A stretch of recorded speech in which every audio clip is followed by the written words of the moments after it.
Hi everybody, welcome to Caketastic Cakes. It's Jen, and from this quick little outlook here, this next video is going to be about making some gum paste flowers. I'm going to show you how I made roses, how I made some spider mums, and how I made some baby's breath. And if you see me use any tools or supplies you can use, check the link in the description to my website. It'll help you out. Now to start making the flowers, I'm going to begin with some gum paste. I'm rolling it out pretty darn thin here on my counter. And you could use fondant if you wanted to, but you'd have to mix some Tylose or CMC powder with it to make it, stiffen up and be able to handle the burden of being a delicate flower. So in order to make the rose, I've got a rose cutting kit. You can see it's got a 5-petaled cutter, and I'm taking a little bit extra gum paste that I have, and I made a teardrop shape, that little purple shape right there.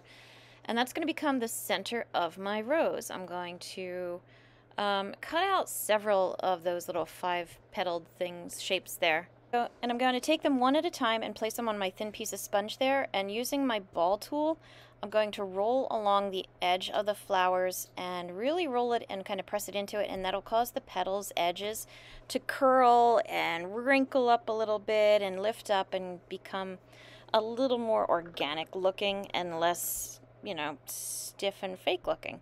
So I'm going to just go around each of the petals. You can see they get all kind of wrinkly. And now I'm going to take my little Hershey Kiss there, or my gumdrop, whatever, teardrop shape piece of gum paste.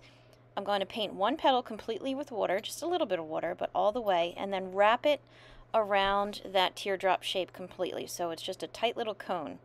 Then I'm going to do the petal opposite of it and wrap it around slightly looser, and do it again a little bit looser, same thing, but these times I'm painting the water maybe halfway up from the base of the petal to the top, not all the way up. The first two went all the way up. Okay, so there's my little flower, my little rosebud.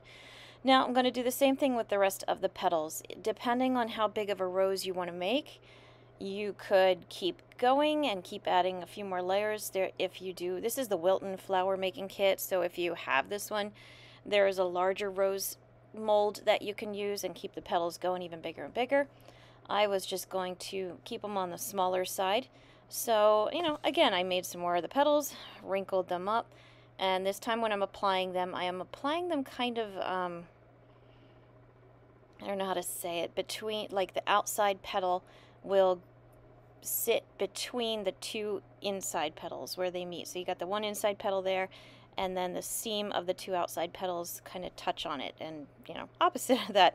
And that way your petals are more staggered, and it's not a single row of petals shooting out from the center. It kind of spirals around a little bit more, gives it more of a proper rose look.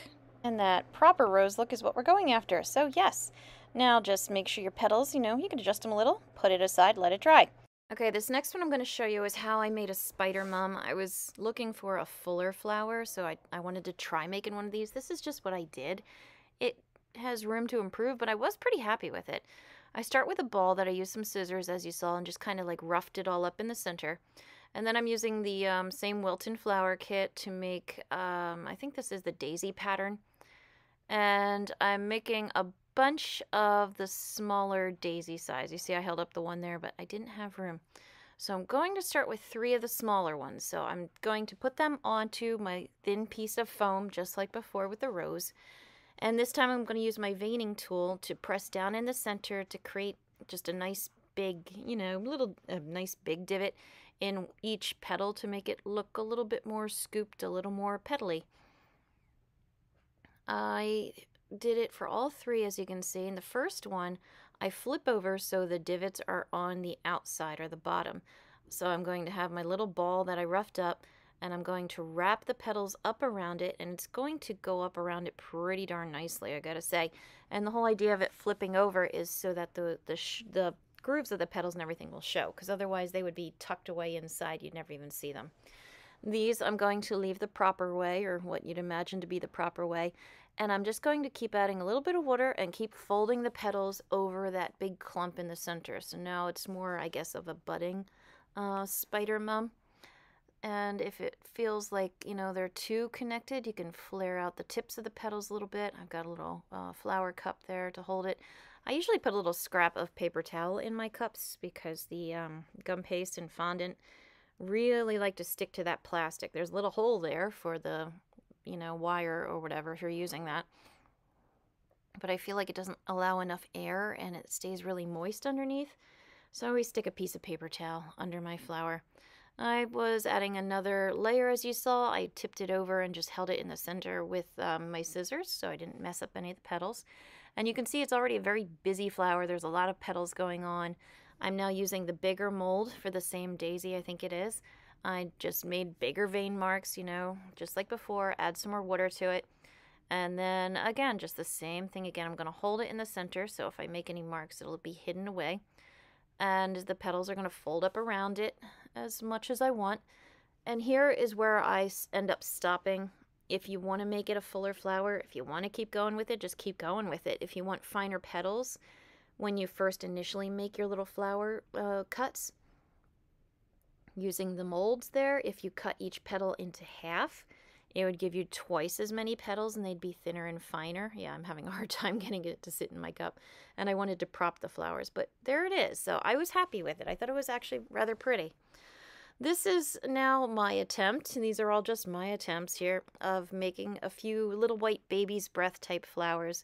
So I rolled out some white gum paste nice and thin again, cut some wiggly long strips. That doesn't really matter a whole lot, but I do need strips to start with. And I just roll it up on itself. I don't know, it was maybe 3 inches or so that I rolled up.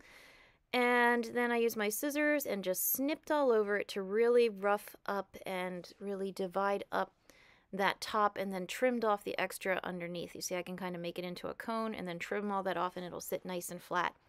These are a little bit bigger than a natural baby's breath. You could always make them smaller.